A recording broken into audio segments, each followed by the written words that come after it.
All right, welcome back to everyone. This is Colin. He's the new student in the class, okay?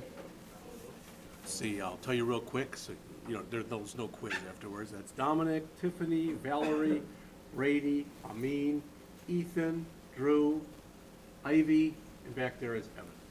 All right? All right. So if you don't have to do this, but I'm at Inside Rankin, and I want to show you that the course is all set up. As much as possible, what I try to do is set the courses up so, for lack of better words, they're sort of turnkey. Most of the stuff is in here already. All right. So I want to go through this, and we're going to do this, and if there's time, we're even going to get on and start looking at some stuff. At 9 o'clock, I don't know, Colin, if you've gone to the new student orientation. You didn't? Okay. There's the people next door in that class, they're all brand new. So at about 5 to 9, 10 to 9 or so, Charles is going to come over and he's going to get you, and you're going to walk over there with them. And during that hour, what I'm going to do, so Colin doesn't miss anything, is I'm going to go over your projects with you from the end of last semester. All right, I'm going to talk about what was good, what was bad, what needs to be improved, etc. All right. So, again, hopefully everybody is able to get into Inside Rankin and look at this. This stuff hasn't changed, my email, phone number, etc. Office hours are the same. But I want you to look at this, if you would. And that's right here under the course texts. You'll notice if you look up on the screen here, there are two URLs.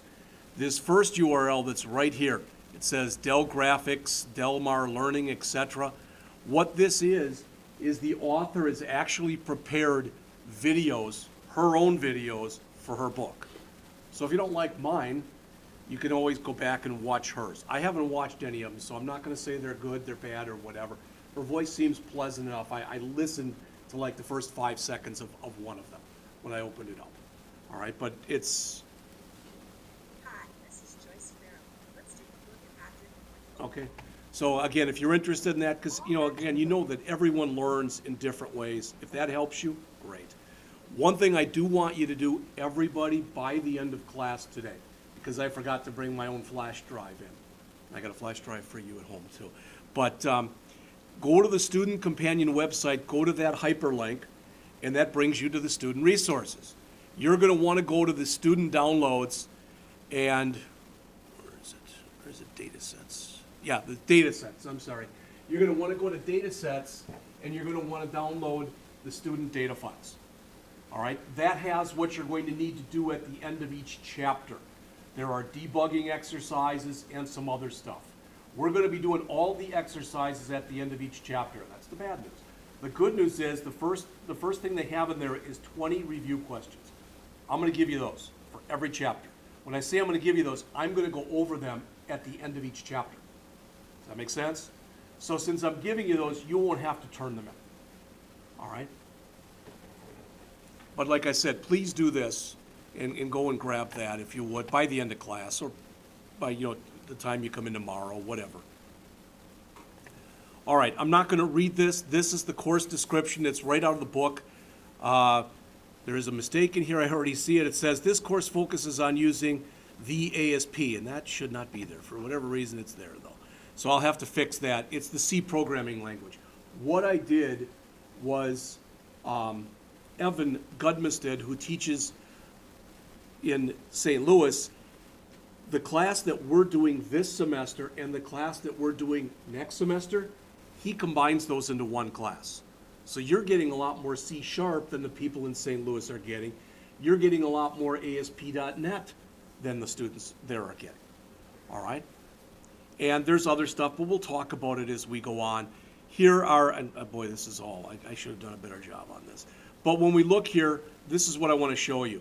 First of all, this is the YouTube URL. You probably haven't heard this. I go and record all my lectures, as you can see right here. And no, they don't look like that. But they're all like this, and they're my voice and the computer screen. So if you're interested in any of that stuff, all right, that's the URL for it. I think that one's correct. I went into it from not being logged into YouTube, and it got me into it okay. This thing, this IT Division Handbook, don't even worry about that. These things here that say C# lectures, they're not really lectures. For whatever reason, that's what Evan calls them. Those are the 14 chapters worth of PowerPoints. All right? I have already done lectures on all 14 of those chapters. In fact, you don't have to do this, but if you go out to this YouTube channel, there's already 29 lectures out there. The 14 PowerPoint chapters, plus starting with chapter 5, I've got one or more lectures from each chapter where I've actually written code. So for those of you who like to get ahead a little bit, you can go ahead and watch those. We're going to be replicating a lot of that stuff. Ideally, by the end of the day today, and again, I'm saying ideally, each one of you is going to have 3 programs you're going to have written. You won't have to turn them in, all right? But it's going to also show you the difference between writing what's called a GUI, or graphical user interface program, and a console program, which basically when you run it, for lack of better words, is going to look like that. In other words, you'll have white text on a black background. Now, if you find it easier to write programs like this, you literally can write each program that you do for the semester like this. I think it's harder to do, so I'm going to immediately introduce to you graphical user interface and the controls. The author doesn't really get into them till about chapter 3, and then chapter 12 is all on graphical user interface controls. But the idea is, by the time you're in chapter 3, you're either going to be doing this or you're going to be doing it GUI. It doesn't really matter to me, and I just want you to know that. If we write a console program that comes up and looks like this, and you're more comfortable writing it that way, then do it that way. It's okay. But if you want the GUI, and again, so you're going to have a form on the screen with little controls on it, and you'll see those already today. If you find that easier, all right, you probably will want to do it that way. Pretty much after the first chapter, most every program that we do as a class, we're going to do as a GUI. Just because it's much easier for me to show you things graphically and have you work with it than just putting code up there. At least in my opinion, that's the way it is. All right?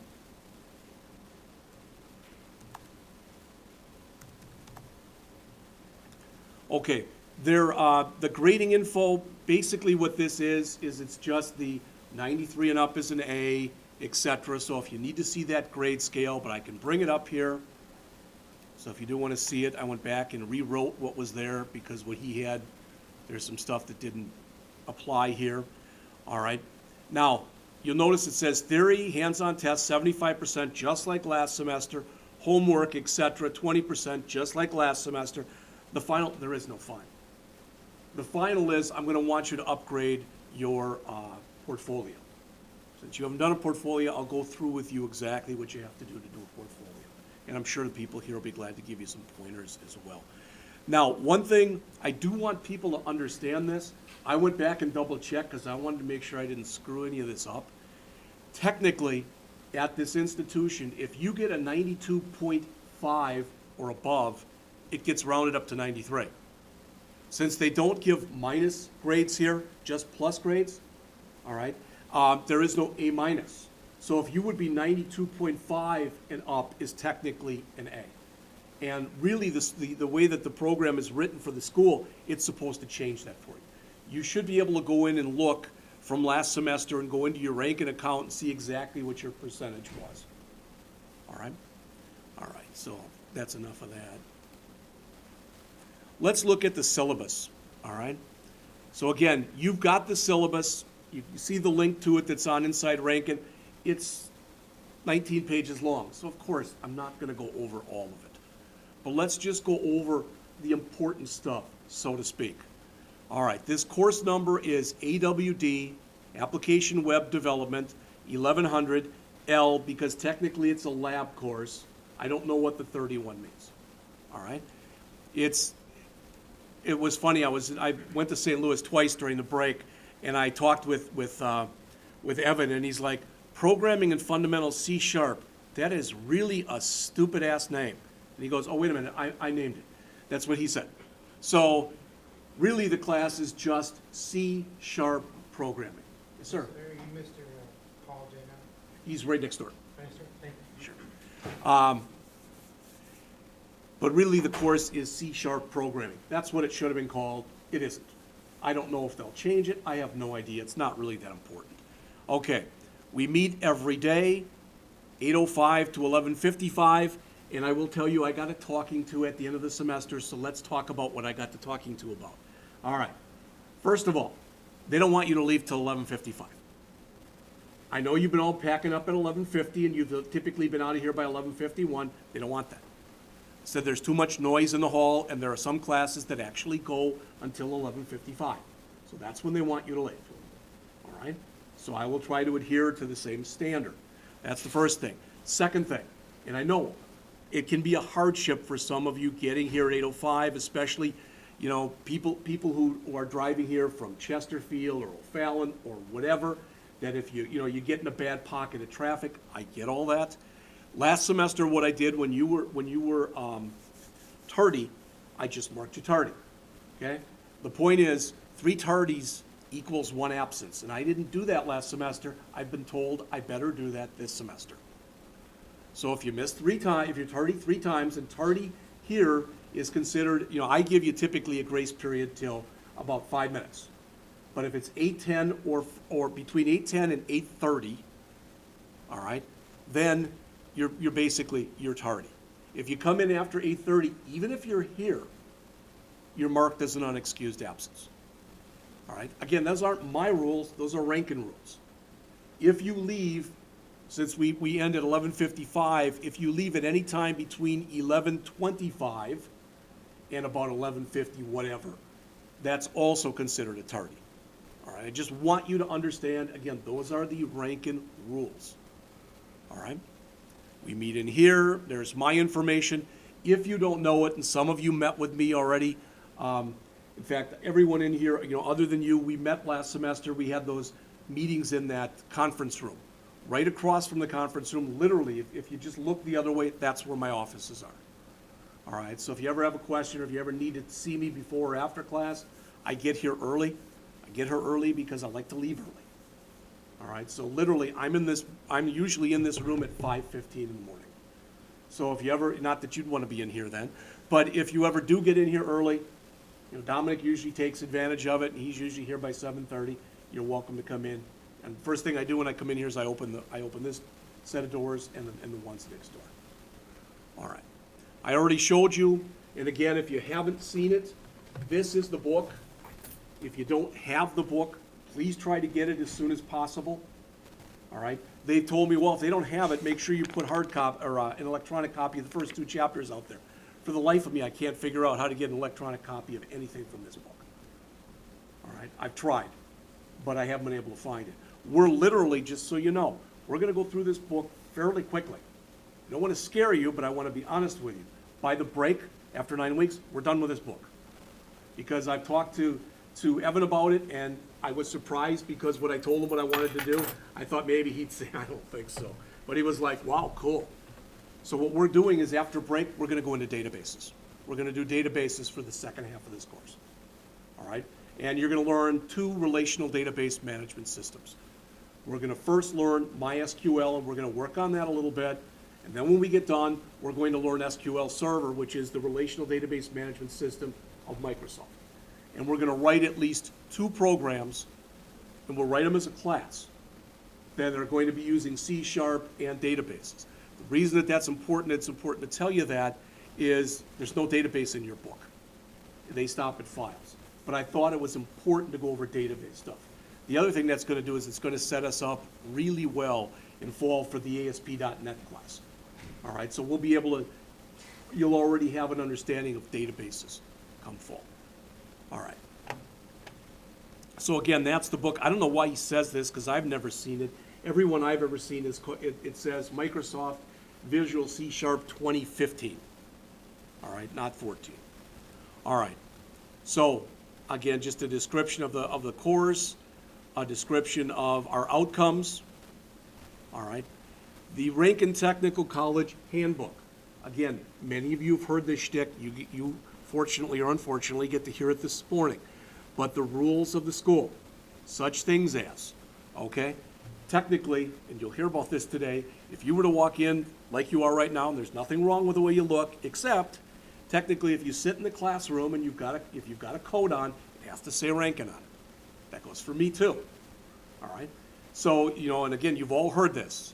Tiffany asked, I think, or Valerie, one of you asked last year, and as you can see with them, you're welcome to wear a turtleneck underneath your stuff if you want to do that, or a hoodie like Drew has, or a sweatshirt like Ethan has, as long as it says Rankin on it. And believe me, there are people who walk by this classroom and stick their heads in that door to see if I'm abiding by the rules or not. If I'm not, I get called into their offices.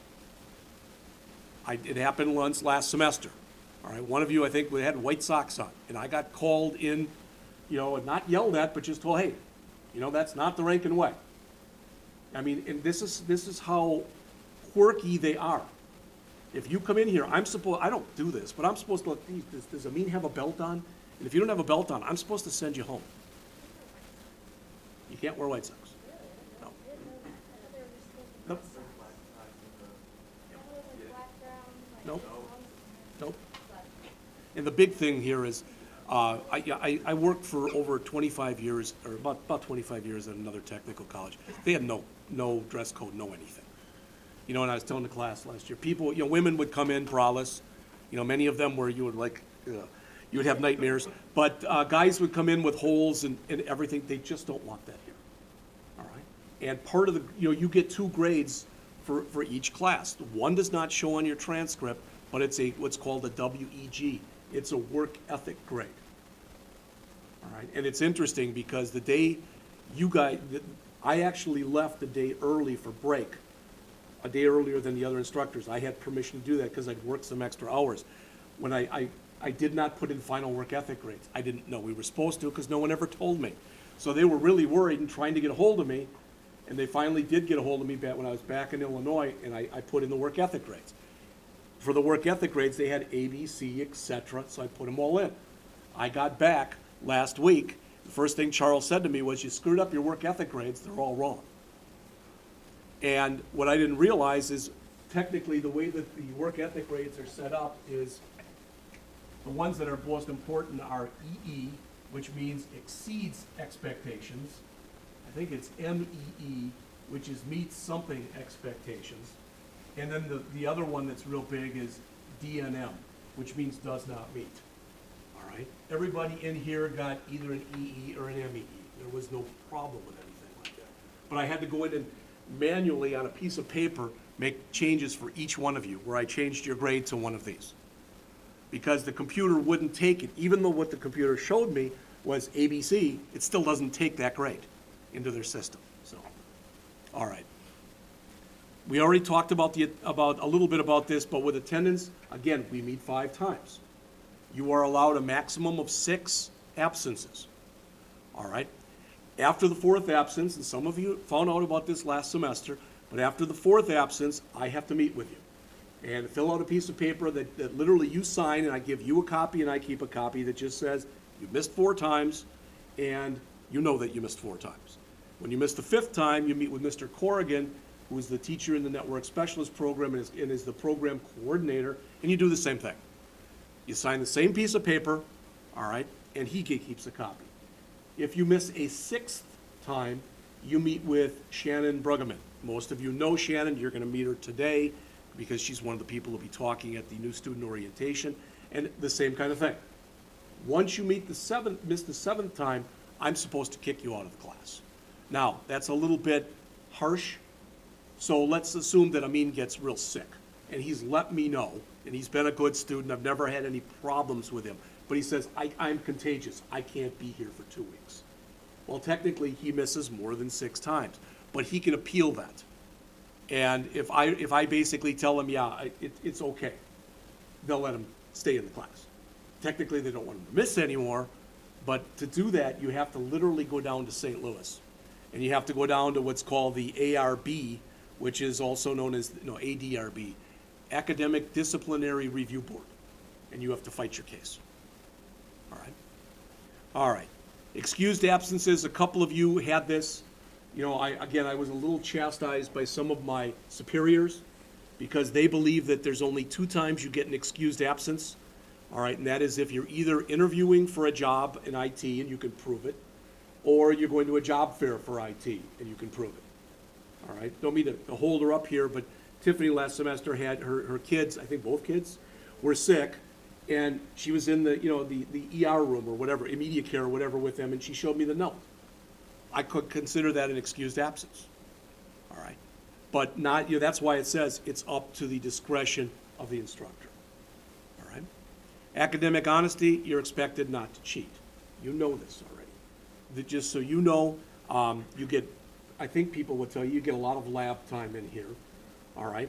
And I don't mind if you've got questions and I'm working with somebody else to ask somebody else or whatever. That's not cheating. You get two types of tests in here. You get written tests, just like we had last semester. You may not like this. Your written tests are longer than they were last semester. Each one has 40 questions. You say, whoa. Well, I pared it down. There were 60. All right? I've got all 14 already prepared. I've got all of your, I emailed all of you the first 2 chapters worth of review sheets, all right, because I want to keep going over them again. I got all 14 done, but I didn't edit them. So last week I edited, I might have even sent you the first 4, I don't remember. But, so you'll have that, and then you have hands-on tests. Hands-on tests, I mean, I'm supposed to walk around when you take the hands-on tests. So let's say you were asked to do a C# program, some kind of a C# payroll program. I'm supposed to make sure, and I'll walk around a little bit, that you're not Googling C# payroll program. Finding that, copying it to the, to your clipboard and putting that out there. Oh, I'm done already, that wasn't too bad. Right, you're not supposed to be doing that. All right. The grade breakdown we've already talked about. Okay. This is the workload table, and we are required to put this on every syllabus. What this says is basically, we meet in class. All right.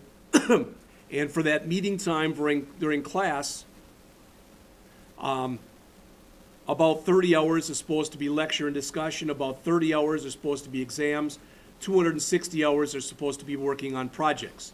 And when you take all that time and you basically put it together, it equals 320. They're also expecting that you're going to work a maximum of 80 hours outside of here. You all know everybody's different. Some people can get all their work done while they're here. Some people cannot. Now, I don't know what they told you as far as a laptop or if they told you anything. These machines that are in here, they're not usable for this program. These machines are set up for the hardware programs. So you will either have to purchase your own computer, your own laptop, or you're going to have to lease one from the school. And chances are you don't want to lease one from the school because it's more expensive than buying your own. They keep very few on hand for that reason. They'd rather have you buy your own. All right. The weighting, we talked a little bit about this again, 20% for homework and labs, 75% for tests, and 5% for that web portfolio update. Okay? There is, supposedly there is tutorial assistance. I think there's one person from the St. Louis campus who's already taken the C# portion of the class and is willing to work with people. You're thinking, well, I don't really want to drive to St. Louis. I don't blame you. But I will try to get you that information if you need it. And the gentleman, I believe, is willing to work with you electronically. All right? So you can set it up where, if you've got questions, I'm always available for questions. All right? I try to get back to people as soon as I can. If you've got any kind of documented disability, you can let me know if you think that it's going to affect you in any way. All right? But you notice where it always says, or contact, every one of these says that, because all the stuff they put in the front, that's all the stuff in St. Louis. Everything here, you typically run through Jeremy Sutton. Jeremy, you'll meet him today. You should have all met him last semester. He's at the other building. All right? I'm supposed to tell you, too, that if you did want to purchase any more Rankin shirts or anything, he's got a stash of them over there. So if you wanted to stop there today, you're going to be able to. I don't have any idea what he's got. I was just told that he's going to have Rankin apparel. So, all right. The career services, I do want you to know, I think this is important that you hear this now. 2 things for fall. All right, 3 things. First thing is my godchild's getting married on a Friday. So Friday, September 15th, it's in Milwaukee. So I'm not that good that I can have class all day long and then drive to Milwaukee for a 1 o'clock wedding. All right, so there will be no classes on that day. All right, not that that's a big thing one way or the other. Second thing, In fall, hopefully everybody knows where Ameristar is, right off of 70. They have a 3-day conference, Friday, Saturday, and Sunday, that's a .NET conference, and I plan on having us go. Now, if it's a hardship for you or you don't have a vehicle, I can get the Rankin van and drive over there. You know, maybe it's easier for you if you're coming from O'Fallon or whatever to just go there, all right? But that's fine. I've told you this already, but I want you to hear it again. The classes in fall and spring of next year will be in the afternoon for you guys, all right? Because the new group that comes in, they're going to be during this time slot. That's just the way the school does it. You know, you might not like that. I have no control over it, but I'm told that's not going to change. All right? And let's see, so that was 2 of them. And the third one is some of you may have gone last semester when they had the job fair here. All right? It wasn't very spectacular. But what we're going to do is we're going to, again, I'm going to expect you to go to the job fair in fall in St. Louis. They had over 300 companies there last year. And about 10 to 15%, so 30 to 45 were IT jobs. So I think it's important that you do that, and by that time, hopefully, we'll talk about resumes and stuff this semester, all right? And some of you have already, created your resumes, put stuff out there on your portfolio, et cetera. And some of them, I think, are pretty good. Some of them probably need some work, all right? Snow days. It's interesting, I'll be honest with you, I was scared because last week when we got the snow, whatever night that was, I guess was that Wednesday, I had to go to St. Louis on Thursday because we had our meeting. And I just kept thinking, it's gonna be hell, etc. I have to admit, although I think people in Missouri drive just as asinine as people in Illinois and people in Wisconsin do, that driving in that snow, they were the best drivers I'd ever seen in my life. People were giving space between vehicles and the like. I was just amazed. It's like, what's that? It's not always like No, that. I know. Well, and not only that, once I was within 10 miles of St. Louis, it just went to hell anyway. But and then in the afternoon when I got done, it was fine. But I was just surprised that people were actually staying a few car lengths, So, See the night of the ice? The night that it was ice, Yes. like the couple weeks Yeah. before that, like I literally saw. yes, the and whole we're, just so you know, people that ice, that's supposed to come back this Friday. Oh, good. And not only that, it's supposed to be Friday, Saturday, and Sunday. 2 questions. Do we have to make up snow days? No, the question is, do you have to make up snow days? To my knowledge, no. All right, to my knowledge. Last day of this semester. The last, I'm gonna show you the calendar in just a minute, all right? The big thing is, and some of you heard me say this last semester, but it used to be whenever they did something in St. Louis, it happened here too. So a year ago, they had snowflakes here, literally snowflakes, but they had 2 inches in St. Louis, so they called school. And all the students came here in the morning and they were like, there's no school. And now it's been separated. If you haven't done this already, all right, as it says, you should go to Inside Rankin, and there's a sign up in there. They'll explain it to you today if you don't know about it. But if you have not done that, you should all do that. Do that sign up that's at Inside Rankin, because then you'll get a text message or you'll get email if there's, and I asked, I said, well, if they're gonna call classes, when do they call them? And they said, oh, really early, you don't ever have to worry about it. They said by 5:30, and I thought, well, I'm already here for 15 minutes. But that's okay, because I don't see any of you here at that time. In fact, usually it's real nice, because I'm the only one here from 5:15 till 6 o'clock. I like that. All right. I can do whatever I want. I can, believe it or not, I play music, all right? And I'll sit there and play my own music. Probably not what most of you would listen to, but I don't know. Date myself a little bit. Do you ever hear of Styx, the band Styx? Believe it or not, I'll let you know when next time I do it, but I karaoke, and I do Come Sail Away. And people are like, what? The first time one of my friends heard me, like, okay, that's just like such a dichotomy. I look at you and then I look at that song and they shouldn't be put together. But then he heard me and he said, my God, you don't suck. So that made me feel good. All right. So again, unless you're told otherwise, you should assume that we'll have class. All right? The whole schedule is in here. I tried to double check it. I did the best I could. I'm going to try to adhere to it. Last semester, I changed it about 4 or 5 times. Then I gave up. All right? Now, if it turns out that we need some extra time, it's okay. If there's a certain chapter that you're having problems with, it's okay. It really is. Then we'll just work on that. That's not any kind of problem. All right? But you have to let me know. By and large, I mean, some of you in here are very quiet, and it's okay. But some of you are more than willing to ask questions when you've got questions, and that's good too. But if there's something that we're going through that you don't get, you have to let me know. Yeah, I said this to you last semester, I'm saying it again. If I ask once, twice, or 3 times, does anyone have any questions, and no one raises their hand, I have to assume there are no questions, and that we can go on. All right? But if you look today, so your assignment for tomorrow is to complete the review questions due at the beginning of class. No, you don't have to ever turn those in. We are going to do those. We are going to do those. So if you want, you can write in your book, you can write on a piece of paper. They will help because you can use those in addition to the test review questions. And if you know what's on the review and the book and the test review I give you, yeah, and unfortunately it is a little bit of memorization, but if you do that, store and dump, as they say. So you store it until you take the test, you dump it back out. All right, you should be fine. Okay? And again, when you do the other types of tests, the hands-on, just like last semester. In fact, we're going to already have our first test, hands-on. It's either at the end of this week or beginning of next week. You're going to be like, this is going to take me like 5 minutes to do with some of you. It probably is. That's okay. All right. So the idea today, we've had the introduction, we talked about the handbook, etc. I talked about work ethic, internet usage. Well, the bottom line is, and again, I'm not telling you anything you don't know. They expect that while you're here, you're being professional. All right?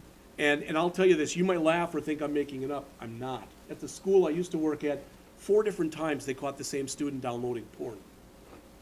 I mean, you'd think after like the first or second time, they'd stop doing it. And they suspended him after the 3rd time. They said, if you do it again, you're kicked out. The guy came back the next week, and they were monitoring him through IT. He did it again. So he was gone. So they expect you're not going to do stuff like that. All right? All right. So I'm going to talk a little bit about Chapter 1. We hopefully, if they come in here and grab you, that's fine. I won't go over anything while you're gone. But this is what we're supposed to be able to go through. And don't worry if none of it makes sense. All right? These people have had programming last semester. That said, some of them would say, well, we were here for programming, but we didn't get a lick of it. All right? So we're starting as though people have virtually no programming knowledge. All right? That's what we're taking it from. So what I have, and if I could reproduce this for you, I would do it, but I can't. I haven't figured out a way to do this. So this is your book online, but I can't give you a copy of this. So we're going to go over Chapter 1 today, a first program using C#. You're actually going to have lab tomorrow. And then on Wednesday, we're going to go over Chapter 2, using data. And then you're going to have a lab on Thursday. All right, then on Friday, you're going to have a hands-on test. But it's only like about an hour-long hands-on test. You'll have more lab time. But we're going to literally go through the first 4 chapters in about the first 2 weeks. We're going to slow it down. We'll slow it down, so don't worry about that, especially when we get to stuff like advanced methods, using classes, all this stuff. We're going over this entire book. What they have you do for the homework assignments is they have you start to build 2 different programs in Chapter 1. And how hard is it? Chapter 1 is almost laughable. You create a program that puts on there literally what's called a label that says, like, welcome to our clown type of thing. That's it. That's the whole thing. Then you keep building on that in each chapter. Probably for like the first 1 or 2 chapters, we might even do 1 or both as class. All right? All right. So like I said, I do have, now I'm not sure what is that doing that for. There you go. So I do have the book online. All right? And like I said, I'm planning on starting to go over it. This is really a little funky right now. I would say it's different. I would say that, believe it or not, you're probably going to think that having that JavaScript help you. There are things that you learned last semester that you don't think you learned, but you actually did. All right? That said, I've taught C#. At the school I used to teach at, it was a second semester class. I had people come in the second semester and got A's with absolutely no experience. All right? I guess what I'll be able to do, Tiffany, is ask you that question in a few weeks. All right? So I don't want to run through something like the preface with you. It explains everything. One thing you may or may not like about this book, and it's the author's writing style. It has nothing to do, she's very professional. This is a good book, all right? But that said, there are things about it you may or may not like. What she does is she explains a topic and then typically shows a programmatic example. Then she has something that's called two truths and a lie. She'll put three statements down, A, B, and C, or 1, 2, and 3. Two of them are true and one of them is false. And what she's saying is, by the time you've read that, you should be able to figure out which one is false. You won't have to do that. You won't have to turn that in. But it's something that may help you. Oh, there it is. And it may not. All right? So you'll see that as you go on in here. I'm not going to go over any of that stuff, just so you know. All right. The data files, I already showed you where those were, so let's just jump into Chapter 1. We're not going to finish it, and I'm going to go, like I said, for about 10 minutes, and then we'll take a break. All right? So this is what we're supposed to learn in Chapter 1. I don't like to read to you. It's an introduction to programming type of an idea. Then they actually go over C# itself. All right? The idea is you're not going to learn everything in Chapter 1, but they try to give you a broad enough brush stroke, that you'll learn about the stuff that's going to be discussed throughout the book. All right? So they talk about what programming is. You can read that yourselves, what a computer program is, etc. You'll notice there's two types of software that typically get written. There's system software that people normally equate with operating systems, and there's application software. Everything we do in here, everything is application software in this class. You're going to be writing applications. Don't say, oh, don't go back home and tell your significant other, I'm going to learn to write apps. Apps are not what this class is about. An app typically is an Android app or an iPhone app. That's not what we do in here. A year from now, you're going to learn Java for the first half of the class, and then you're going to learn how to write Android apps for the second half of the class. All right, but not now. They come in here, and this stuff, some of this stuff is literally on your test. You'll see it in a little bit. But in the beginning, everybody wrote in machine language, which were zeros and ones. Literally, everything you did was a series of zeros and ones. Sometimes you hear them called zeros and ones, sometimes on and off, sometimes true and false. All right? But over time, high-level programming languages like C# came up. They were more, or now are more English-like. All right? Camel casing, this is on the test. So if I said the word tax rate, if you did it camel, not good. If I was going to write tax rate and write it camel case, what that means is I'd write it tax rate. So in other words, every letter is lowercase, but when you combine words together and smash them together, other than the first word, every new word, so if I said for Jeff, it would be like that. That's camel casing. All right, there's a question on the test, what's the difference between that, camel casing, and Pascal casing? That's camel casing. Pascal looks exactly the same, except you capitalize every word. That's on your test, both of them, in some form or other on the first test. All right, what kind of errors can you make? This is not a forgiving language like JavaScript was. If you forget to put a semicolon at the end of an executable line of code, it flags it as an error. All right, and it's case sensitive just like JavaScript was. So if you want to do what's called a write line statement, you'll type in write line with a capital W, W-R-I-T-E-L-N. If you make that non-capitalized, you'll get an error. Those are all syntax errors. They're errors in the usage of the language. There's logic errors, when you mean to add two things, but you subtract instead of adding. And there's runtime errors. In this language, not JavaScript like last semester, but in this language, if you try to divide by 0, program blows up. Well, how do you keep that from happening? Well, we'll go over that, but it'll be later on in the semester. All right. You're asked, I think, on the test something about what program logic is. basically, again, it's the set of steps that you do, all right? The set of steps that you do in order to be able to solve a problem. If I said to every one of you right here, I want you to write down steps to get us from right here where we are right now, to the St. Louis campus. You might all do it in a little different way, all right? Some of you might say take 70, some of you might say take 364, etc. But the idea is, if you were all giving me instructions on how to do something, if I got there, they would all be correct. Okay, and the reason I'm telling you that is if I said, oh, the first thing we're gonna do, we're not, but if the first thing we're gonna do is we're gonna write a simple program to add two numbers together. I'd like you to try it yourselves. We're not gonna do that, but let's say we did. You could all do it in a little different way, but the idea is if you got two numbers and you added them together and you got the correct sum, they'd all be correct. All right? All right. Mistakes in a program are called bugs. Fixing the mistakes are known as debugging the program. There's those two truths and a lie. All right. C#, the language we're learning in here, is totally what's called, it is totally an object-oriented programming language.